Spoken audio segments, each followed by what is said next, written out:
اور پریکٹیکل، اور آخرت میں صرف ایک امتحان ہے، انویسٹیگیشن، جانچ پڑتال، پوچھ گچھ ہوگی۔ دنیا میں یہ ہے کہ آپ ان تینوں امتحانوں میں اگر ناکام ہو جائیں تو صرف 1 سال ضائع ہوتا ہے یا 3 ماہ ضائع ہوتے ہیں، پھر آپ 3 مہینے کے بعد آپ کو یا 40 دن کے بعد پھر ایک موقع دیا جاتا ہے اور آپ اس کے اندر اپنے آپ کو کلیئر کر دیتے ہیں، لیکن آخرت کے اندر چانس نہیں۔ صحیح بخاری شریف کی حدیث پاک، نبی رحمت صلی اللہ علیہ وآلہ وسلم نے ارشاد فرمایا، من نوقش عذب، تو میں جس شخص سے اللہ تعالیٰ نے حساب لینا شروع کر دیا وہ شخص کبھی جنت میں نہیں جا سکتا۔ دنیا میں یہ صرف چھوٹے امتحان ہیں۔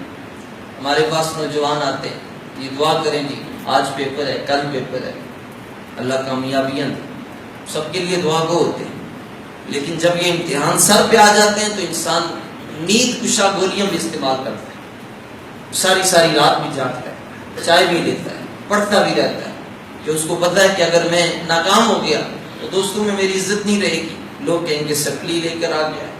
اگرچہ اس کو پتہ ہے میں صرف 1 سال میں پیچھے رہوں گا اور کچھ بھی نہیں ہوگا، 1 سال کے بعد میں پھر اس کو کلیئر کر جاؤں گا، لیکن آخرت کا امتحان ایسے تو اس کے اندر گنجائش ہی نہیں ہے۔ جس کے سوال شروع ہو گئے وہ بچ نہیں سکتا۔ فرمایا جس سے اللہ تعالیٰ نے فرما دیا بھائی تمہارا نامہ اعمال میرے پاس ہے، تم یہاں پر ٹھہر جاؤ، تم سے حساب کتاب ہونا ہے، آقا دو جہاں صلی اللہ علیہ وسلم نے فرمایا وہ شخص کبھی جنت میں نہیں جا سکتا۔ اب دنیا کا کوئی بڑے سے بڑا پیر، مولوی، درویش کھڑا ہو کر یہ نہیں کہہ سکتا ہاں جی مجھے یقین ہے اللہ مجھ سے حساب نہیں لے گا۔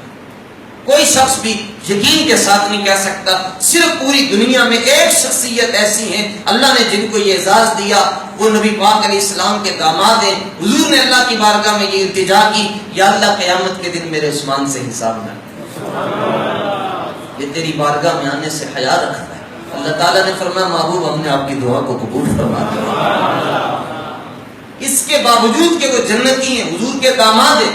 نبی کریم علیہ السلام نے فرمایا اگر اللہ مجھے 40 بیٹیاں دیتا میں ایک ایک کر کے عثمان کے نکاح میں پیش کرتا، لیکن اس کے باوجود جب قبر کے اوپر کھڑے ہوتے تو آپ اس قدر روتے کہ آپ کی داڑھی آنسوں سے تر بتر ہو جاتی۔ تو کسی نے پوچھا حضور آپ تو بخشی ہوئی روئی، آپ کو رونے کا کیا، آپ کیوں روتے ہیں؟ آپ نے فرمایا میں نے حضور علیہ السلام سے سنا تھا کہ قبر پہلی منزل ہے، جو اس میں پاس ہو گیا وہ ہر منزل میں پاس ہو گیا۔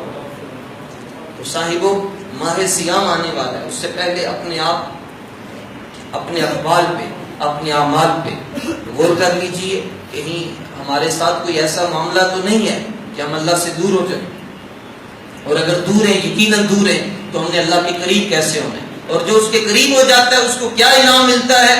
اللہ فرماتا ہے میں ان کو وہ انعام دیتا ہوں جو کسی آنکھوں نے دیکھا نہیں ہوتا اور کسی کے کانوں نے سنا بھی نہیں ہوتا۔ ان کو آنکھ دیکھنے سے عاجز ہوتی ہے۔ مثال ایک پیش کر رہا ہوں آپ کی خدمت میں، جو اس کے ہو جاتے ہیں اس کو پھر ان کو اللہ تعالیٰ کتنا انعام اور اکرام عطا فرماتا ہے۔ اللہ تعالیٰ ارشاد فرماتا ہے کہ تم ایک بار میرے ہو جاؤ، پھر دیکھو کہ تمہارے ساتھ کیا انعام اور اکرام سے میں پیش آتا ہوں۔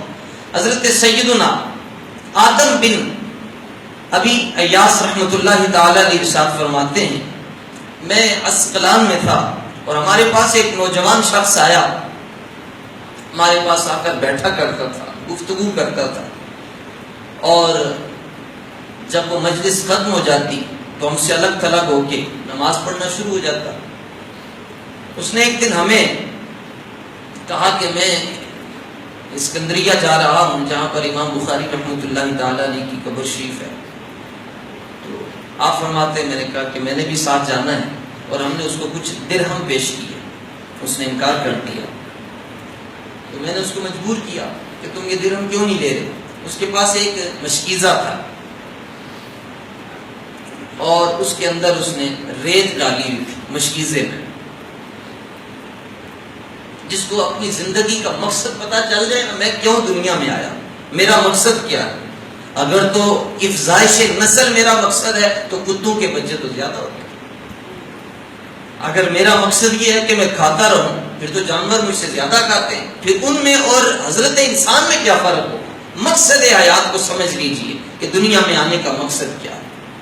فرماتے ہیں کہ ہم نے جب اس کو مجبور کیا تو اس نے اپنے مشکیزے میں ایک مٹھی بھر ریت نکالی اور اس کے اوپر سمندر کا پانی ڈال دیا۔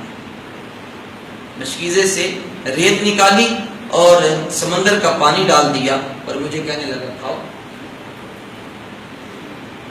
اللہ والوں کی باتیں سمجھنے کے لیے ظرف اونچا ہونا چاہیے۔ اس نے ریت ہاتھ میں رکھی اور اوپر سمندر کا پانی ڈال کر کہا کھاؤ۔ آج اگر کوئی شخص ہمیں کہہ دے تو ہمارے لیے کتنا مشکل کام ہو جائے گا۔ اگر ہمارے اندر انتقام کی طاقت ہوگی تو ہم اس سے انتقام لے لیں گے کہ ہماری عزت نفس کو مجروح کر رہا ہے۔ تو آپ فرماتے ہیں کہ جب میں نے اس کو دیکھا تو وہ ریت ستو کے اندر تبدیل ہو گئی۔ تو فرماتے ہیں کہ پھر میں نے وہ کھایا۔ اس سے پہلے زندگی میں اتنے لذیذ ستو میں نے کبھی بھی نہیں استعمال کیا۔ یہ میں صرف اور صرف ان نوجوانوں کے لیے یہ روایت میں پیش کر رہا ہوں جن کے پاس سی وی ہر وقت ہاتھ اور جگہ جگہ پر جا کر وہ اپنی سی وی پیش کرتے ہیں اور ان کو انتظار کے لیے وقت دیا جاتا ہے۔ جب وہ وقت قریب آتا ہے تو ان کی سی وی کو ریجیکٹ کر دیا جاتا ہے۔ آؤ اللہ سے لو لگاؤ۔ یہ حضور کی امتی ہیں۔ یہ نہیں کہ میں آج سے کوئی ایک لاکھ سال پہلے کی بات ہو رہی ہے یا حضرت موسیٰ علیہ السلام کے زمانے کی بات ہو رہی ہے، نہیں، یہ نبی کریم علیہ السلام کی امتی کی بات ہو رہی ہے اور یہ نوجوان کی بات ہو رہی ہے۔ کسی بوڑھے کی بات نہیں ہوئی، یہ اس کی بات نہیں ہوئی جس نے 40 سال کنویں کے اندر لٹک کر عبادت کی ہو یا 40 سال اس نے بازار کا کھانا نہ کھایا ہو۔ نہیں، یہ ایک نوجوان کی بات ہو رہی ہے جس کا کام صرف یہ تھا کہ وہ نماز پڑھتا تھا۔